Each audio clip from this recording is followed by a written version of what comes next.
Welcome to Campfire Wisdom. Grab a seat around the fire and tell us your story.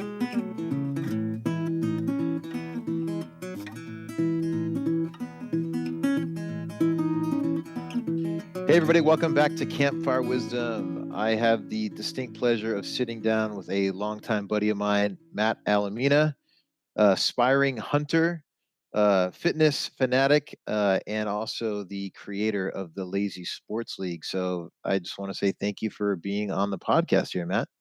Dude, thanks for having me on, man. I'm super excited to finally be a part of Campfire Wisdom. You know, I've been a part of the Adult Onset Hunting podcast. I've been a part of Aaron's Pixels and Panels podcast. But obviously that, I'm a huge camper. I love doing it myself, almost as much as you, not quite there, but yeah, but I'm super excited to finally be on, man. Thanks again. First off, let me just say, Matthew, thank you for being a punctual person, because if it was anybody else, you would have to call them up. You'd say, hey, where are you? I'm going to send you this. I'm going to do this. And I literally sent it. I sent you the invite at 7:58. I'm like, you know what? He's probably just chilling, doing his thing. But I was like, I just wanted to make sure I had everything right. And you're right at 8 o'clock. You click on it. I was like, oh my God, of course. I love it. Punctuality is everything. Well, I mean, if you think about it, punctuality is that's your business, you know? Yeah. So, I mean, it's one of those things where, I myself, for example, hate it when campers are late. It chaps my ass in a big way. Yeah. And so I never want to be that person making somebody feel the same way I do. Yeah, totally. Totally. So it's and I'll be that guy that I got boot camp. I'll be like, oh, by the way, next time let's try getting here 5 minutes early instead of 5 minutes late, just so you don't miss the warm up.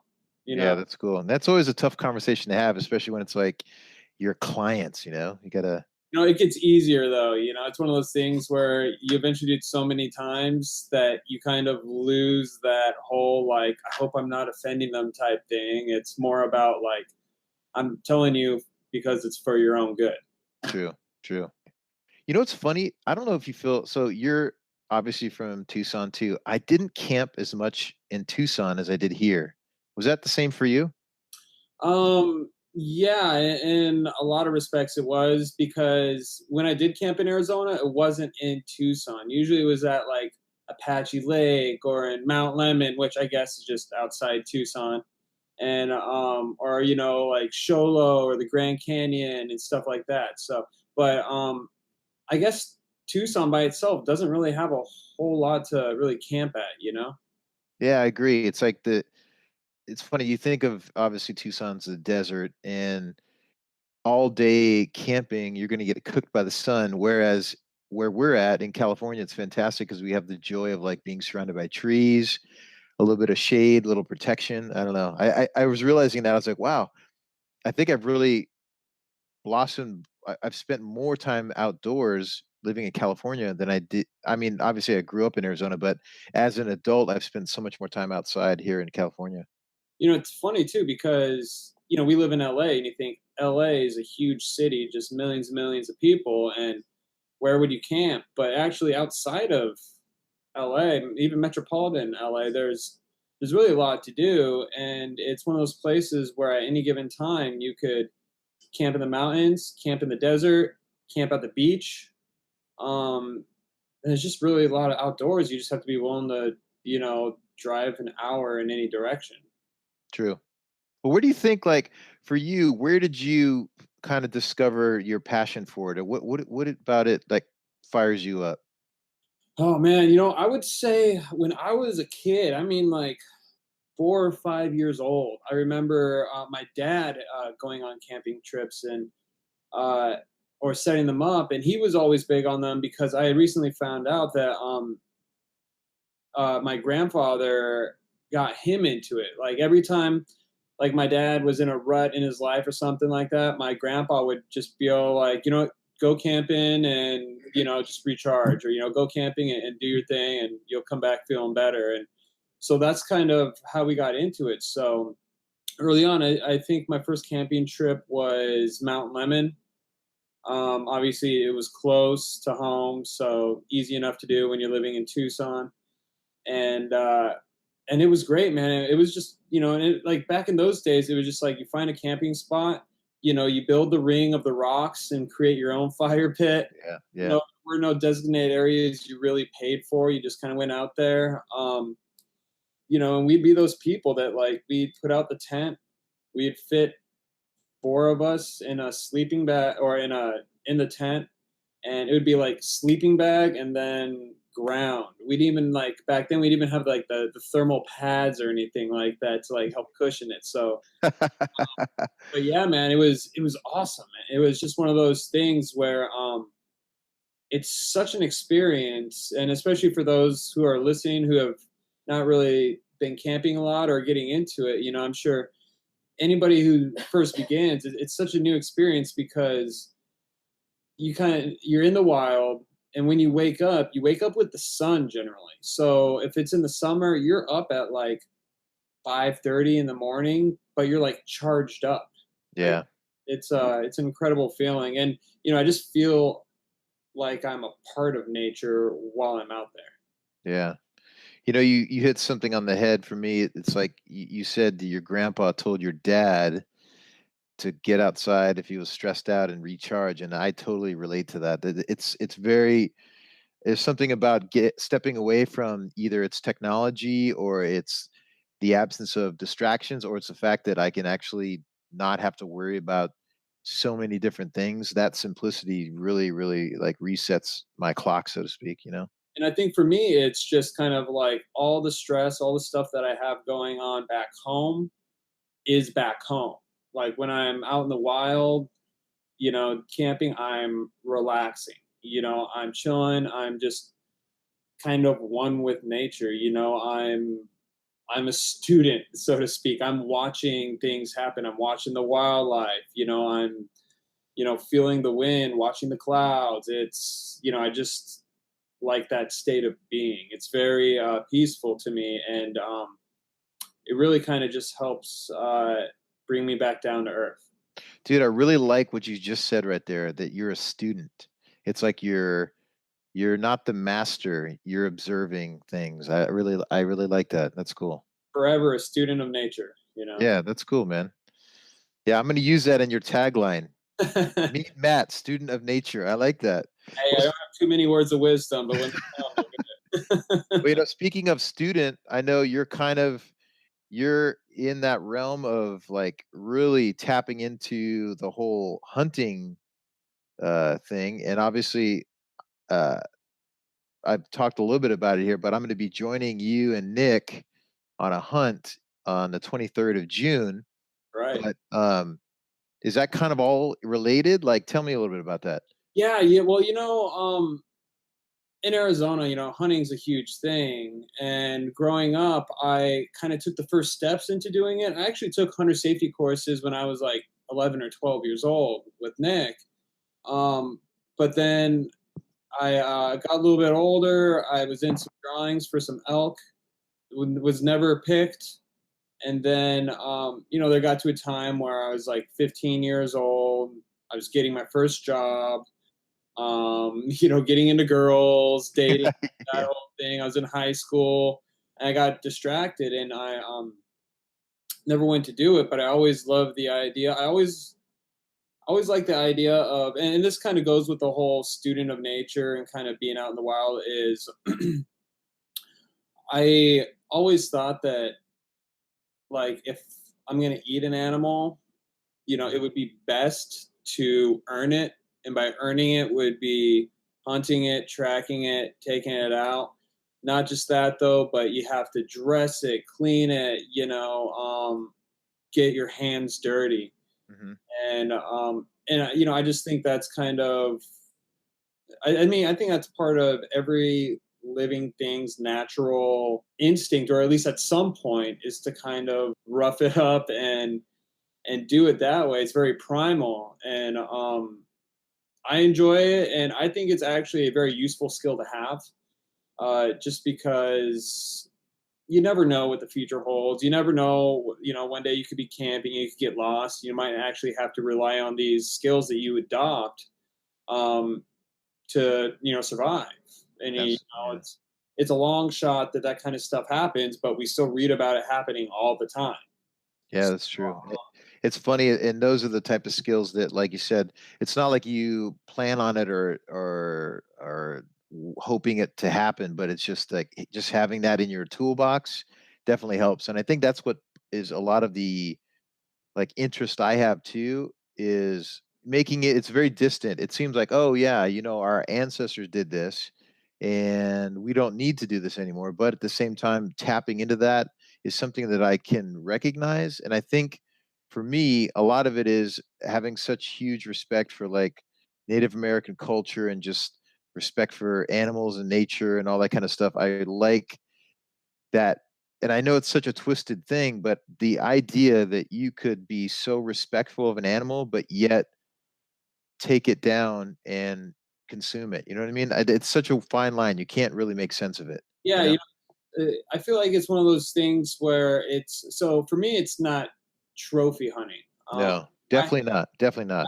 no desire for trophy hunting. Now, don't get me wrong. If I am in a position where I come across a big animal that I will be able to yield a lot of meat and really kind of use the whole thing, and it happens to be, I guess you could call it a trophy because I guess there's really no straight definition for a trophy other than what people believe is just like a big seasoned animal that has survived, you know, survived living through predators in nature for an extended period of time and they've just grown to big sizes. But for me, it's more about, you know, getting back to those like primal instincts where, if I want to nourish myself in a way, I have to go out and I have to, um, at least for this time, I have to be more creative, smarter. I have to outwit this animal. And if I fail to do so, then I fail to, in a sense, fail to eat. I mean, nowadays we obviously have food everywhere and stuff like that. But, my idea is, sometime in the future, I want to be in a position where all the meat that I'm eating is killed by me. Yeah, I think that's cool, man. That's really cool. It's kind of like the meat eater thing, and I respect the crap out of him because that's, it's not easy, it's hunting isn't exactly a cheap sport, obviously your overhead costs the most and you do have to acquire those skills to understand animals and their habits and track them. But yeah, man, I mean, I just, back to the topic, I just think that it seems like there's a fine line, but it really comes down to what your intentions are. I agree. For me, it's a very respectful relationship. It's not at all like the idea of like having an animal's horns or something in my house. That will never happen. It's all about like, I think it's more about it's funny. Part of me would say like, I don't even know if I would take a picture. Like maybe I would have a picture, but I would never post it. It'd be like so intimate that it's between me and that animal that it's not like, look what I did. You know what I mean? It's weird. Yeah, see, for me, I was kind of thinking about the same thing, and I would take the picture, but it'd be more for me. Exactly. Yep. It's kind of like something to look back on to really remember that experience. Yep. What I hear every hunting trip, every animal you get, it's a different experience. It's not just a learning experience, but like it's a different emotional experience. And so I think in that case I would take the picture, but it's not anything I think I'd ever really like boast about on like social media and stuff, and especially with the growing sensitivity to hunting that's out there, I just wouldn't want to be ridiculed or anything for doing something that 90% of those people don't understand to begin with.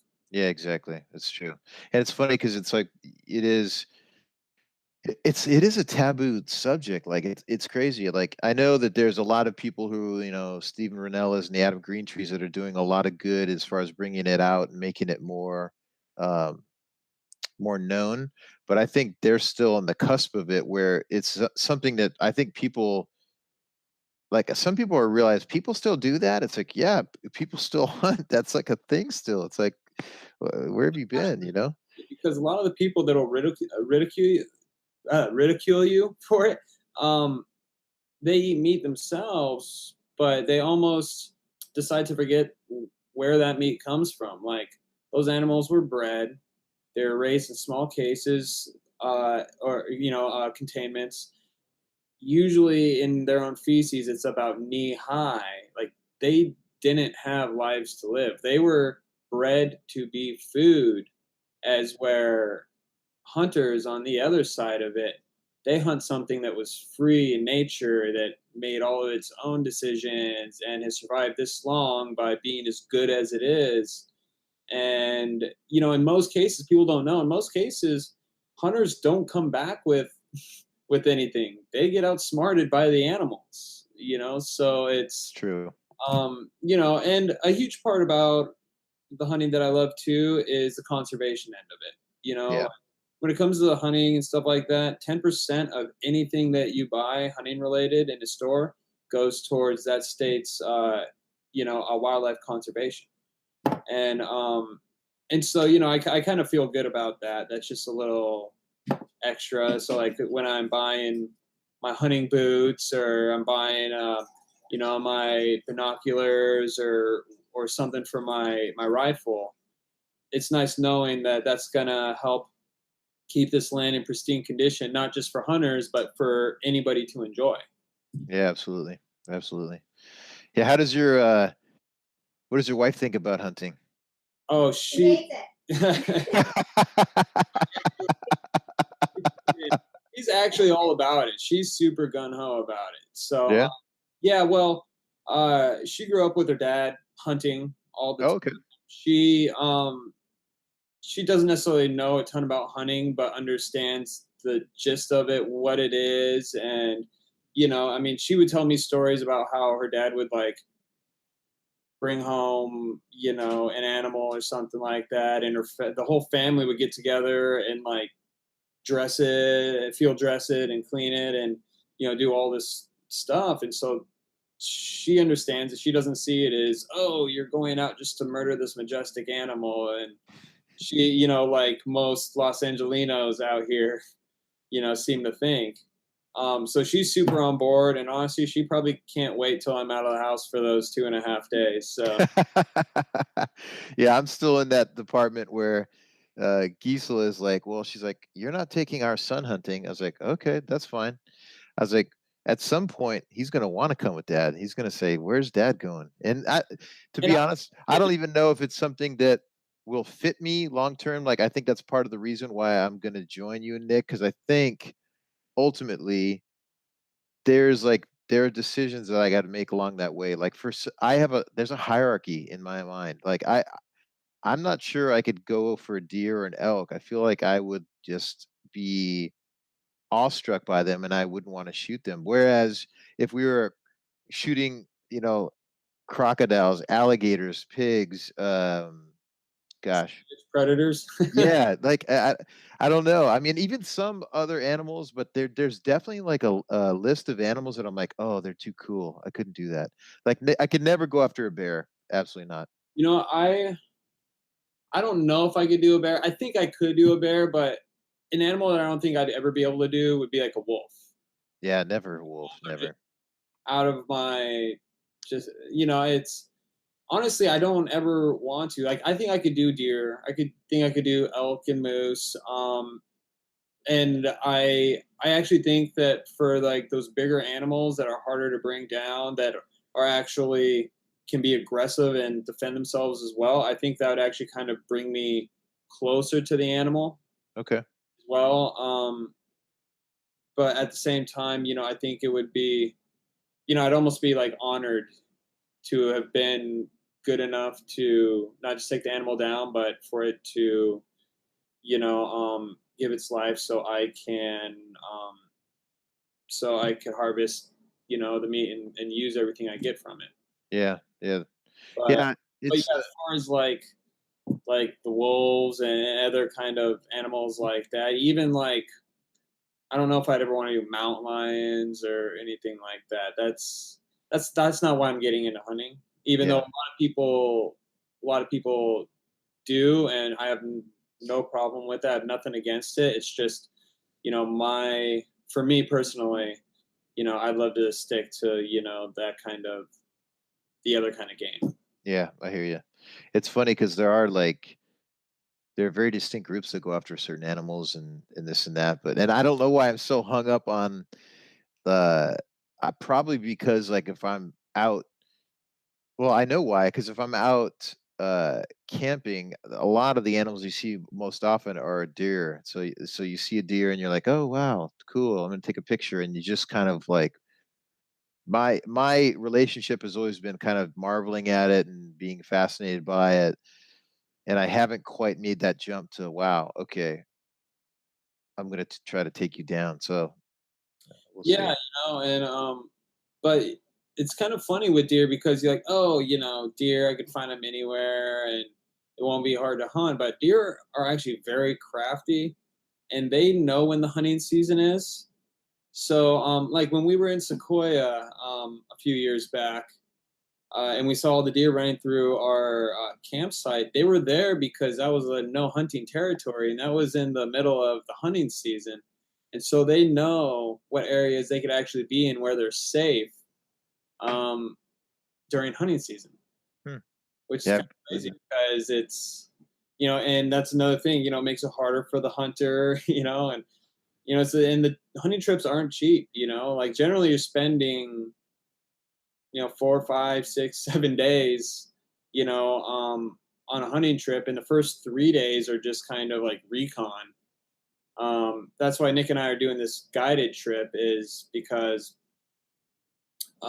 we don't have the time, and these dudes generally know the areas where the pigs are, so they could take us out there. We'll have to do a little bit of searching and stuff, and then hopefully we'll find them. I mean, they do guarantee that you get a shot, so okay.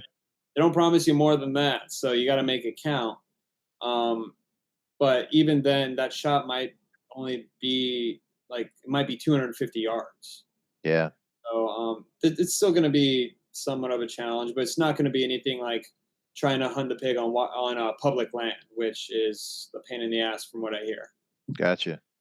Yeah, so interesting. How's your marksmanship going? It's going really good. A few weeks ago, Nick and I went out shooting, and I was just lighting up the red bullseye. It was really good. If I'd missed it, I was like right on that border between like red and black.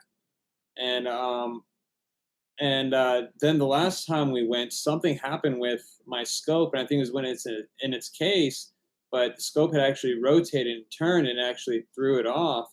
So I basically spent all the ammo that I used shooting for the day just trying to zero it back in and readjusting it and stuff. So by the time I took my last shot, I was pretty close to where I should be again. So I'm looking forward to taking the gun out this weekend and making sure it's in good shape. And if it's not, then I'll just take it to the gun shop and they'll bore sight it and everything like that for me. But I definitely want to take it to the to the trip, or just ready to go. I don't want to have to deal with any crap last second. But I have an amazing scope, and my gun shoots pretty darn straight, and so I'm pretty confident that if I get a shot and my scope is up to par, which it should be, then I'm gonna take a pig down pretty hard. You have bacon every day for breakfast, and how long have you been doing that? Probably close to 2 years. Definitely probably around 500 days, 500 to 600 days, somewhere in there. It's a rough guesstimate, but I might be under exaggerating on that. But I literally can't remember the last time I went a day without bacon. Well, for people who can't, obviously we're on a podcast, people can't see you, but Matt is shredded. He runs a boot camp, velocity boot camp. If you guys are needing to get in shape, he kills it. But you must have a machine that just burns that off because your cholesterol is great, right? Yeah, man. I mean, Yeah, I did all blood testing and stuff like a couple months ago, and doctor was just all like, "You've got absolutely nothing to worry about. Like you're in tip top shape." And I mean, I credit it to the fact that I still eat a good balanced diet. Like, don't get me wrong, I eat tons of dark greens and stuff like that, and I work out hard. So I fuel my body with to the point where it uses everything that I eat, and I don't have anything left over to end up just sitting around turning into, uh, extra energy, also known as body fat. I love bacon, dude. Whenever Yeah. I'm on a bacon sale, I'm like, all right, how much money is reasonable to put into bacon this month? Like if I'm finding, like something where it's like $3 a pound, just some like awesome sale, I'll just be like, oh, okay. And $30 later, I have 10 pounds of bacon in my freezer. When we get our pigs, I'm definitely, I think I'm just gonna go with the just have them do the pork belly, just straight up. I mean, that's the only difference between bacon and pork belly is how it's prepared. Gotcha. All the same part of the pig, which is just the stomach area. So, but yeah, man, it's I'm definitely hunting to bring home the bacon. I love that, dude. I'm gonna be following you and Nick, but do we need to be wearing camo? Like, or if I'm wearing like, I don't think you guys do. I mean, I guess for the pigs, it doesn't matter so much. Pigs are I guess they have pretty bad vision, but they have an incredible sense of smell. okay, So they'll smell you coming from a mile away. But um, I've heard of guys, hunting pig and the pig walking up to them 15, 20 feet away before the pig even realizes that they are there. oh wow, okay, So I don't think we have to worry. I don't think you guys have to worry in that whole thing. I think that, you know, I just want you guys there to experience all this with us, the highs and the lows, so to speak. yeah. Well, we're gonna plan on documenting the whole thing, so make it like a cool experience. It'd be fun to like try to just bring, I guess, in many ways, the concept of like what it would be like if you were actually out there. It'd be kind of cool. I think it's going to be really, I think it's going to be a really interesting experience because, and I don't know why, I just feel like Nick and I, even though we're the same in so many ways, I feel like hunting is that one kind of thing where we could have different responses on, say, shooting the pig. Like one of us may act more emotionally. One of us might have a greater spiritual experience from it. I feel like that's like kind of the one area where we would be most different. Yeah. Well, I can't wait to have a campfire wisdom around the fire with you guys after a victorious night of hunting. That's going to be something special. Going to be incredible, man. And I'm stoked because it's only going to be like a 3.5 hour drive away. Yeah, Pretty great. quick, considering like there's no such thing as wild pigs in Southern California, but I guess in Central right there, it's just they're all over the place. They're a problem out there. Yeah, that's crazy. I wonder, do you know the backstory there? Like, did they, how did they get out there? I Yeah, don't so even what know. happened was all these wild pigs were originally domesticated farm pigs. Okay. And what happened is over like, certain seasons of like rain and stuff like that, some farms would get flooded, pigs would escape and they would just kind of make it in the wild, eating whatever they can. I mean, they could eat like anything. So for them, it's not as hard to survive from being domesticated to living in the wild. But apparently, they start breeding, and the thing with pigs is like they could actually give birth a couple times a year, and they grow up really fast and they breed. And with each new generation, they evolve and adapt a little bit more to their environment, living in the wild. So they essentially went from these big fat pink things that we see in our farms, and over a span of like less than 100 years, they turned into these boars essentially. And it's because they breed like bunnies, Hmm. and they just adapt, evolve. They grow the hair. the super long tusks, and yeah, and they're super lean too. Yeah, you are the creator of the Lazy Sports League, and we had the inaugural event a couple weeks ago now. But yeah, tell us about a little bit about that. Yeah, so well, I'm the co-creator with Alex Stickroth, and basically developed this league of your favorite barbecuing and tailgating sports, where you could actually become very, very good at these things and compete, but you don't actually have to be a physical specimen. You don't have to be an athlete to do well or win in them. And so you could essentially, we have cornhole, we have horseshoes, ladder ball, we have the football target toss, which we named Hail Gary just because it's funny and fun. And we have yard pong, which is our kind of like a tribute to kind of like beer pong in a way, but we use keg buckets and volleyballs.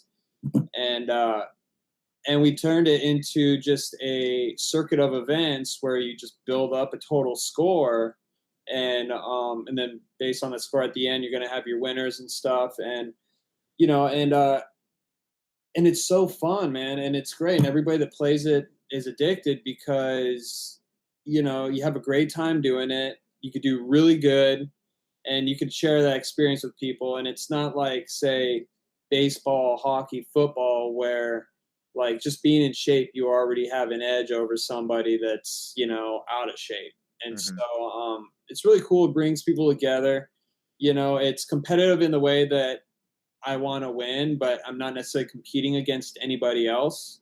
I just want a higher score than everybody else. And so yeah, we had our Memorial Day grand day, debut, I guess. And it actually, I mean, you were there, went well. I mean, we didn't have enough scorekeepers, and then we had like a waiting list of like a half hour or a waiting time, and it went great. I mean, we raised some money, to do a charity event in the near future, and now Alex and I, we're actually trying to work with local breweries and do like mini events there. So instead of having all six of our regular events, we'll have three or four events where we'll just go there and set up, and then people that come could pay a few bucks,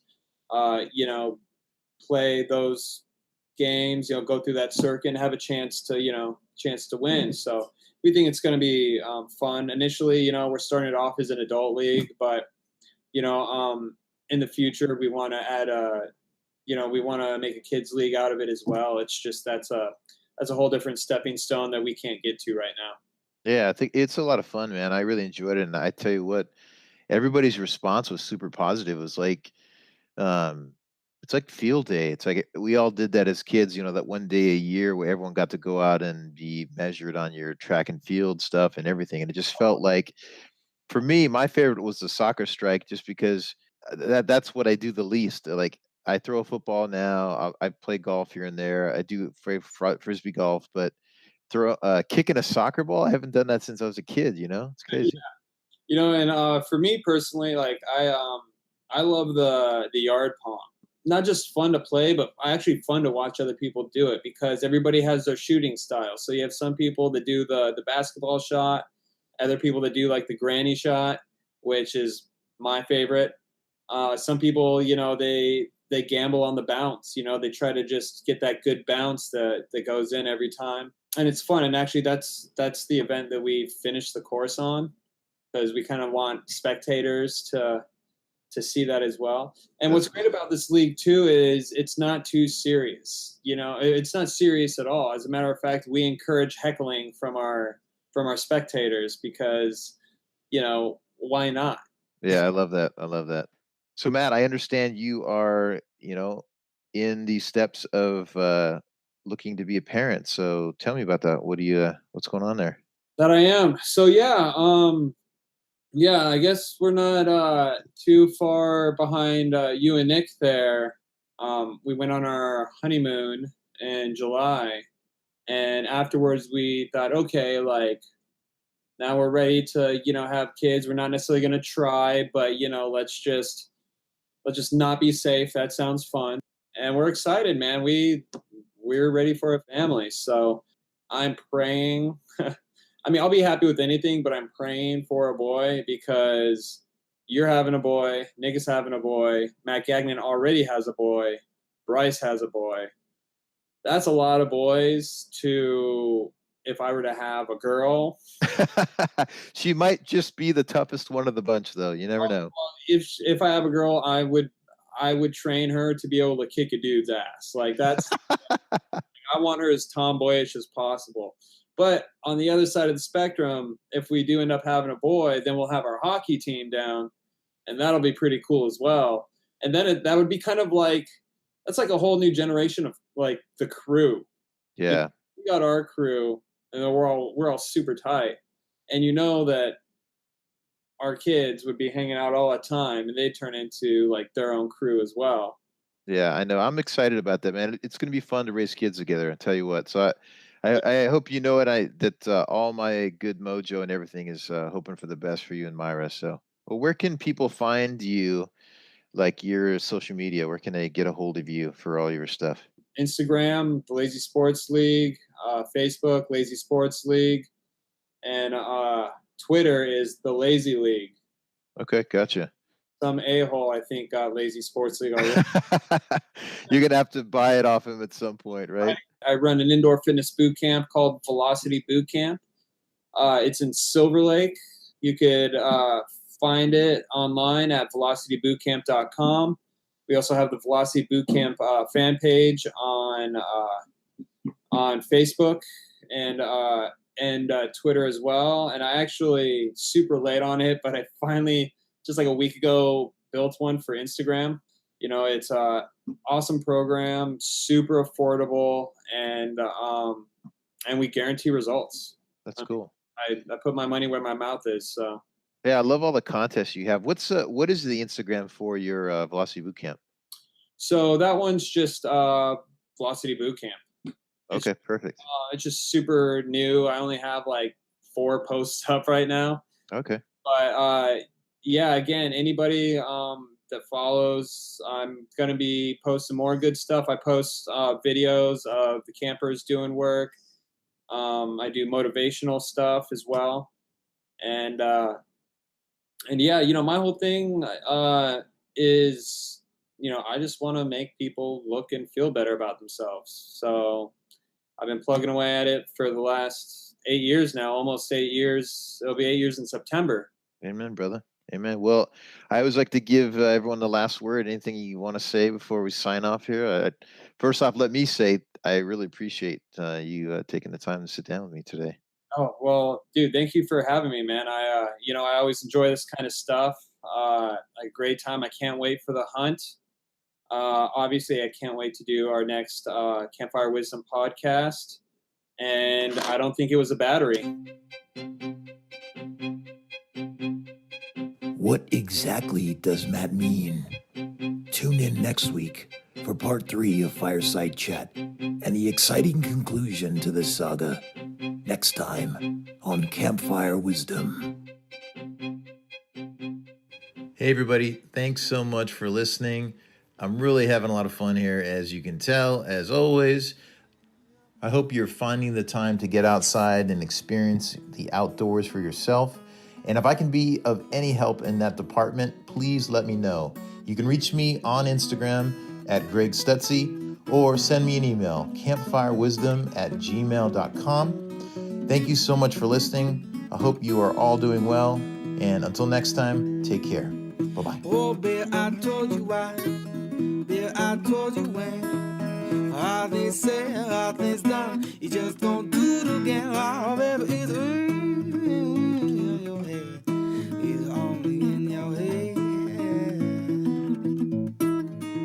Oh, after what you done, after what you said, all that crying, that line. Oh, it's only in your head. Oh, it's only in your head. Campfire Wisdom is brought to you from the hills of Rancho Cucamonga, We'd like to thank the men and women that protect our national parks and forests. You make this journey possible. Theme music by Sean Cromwell.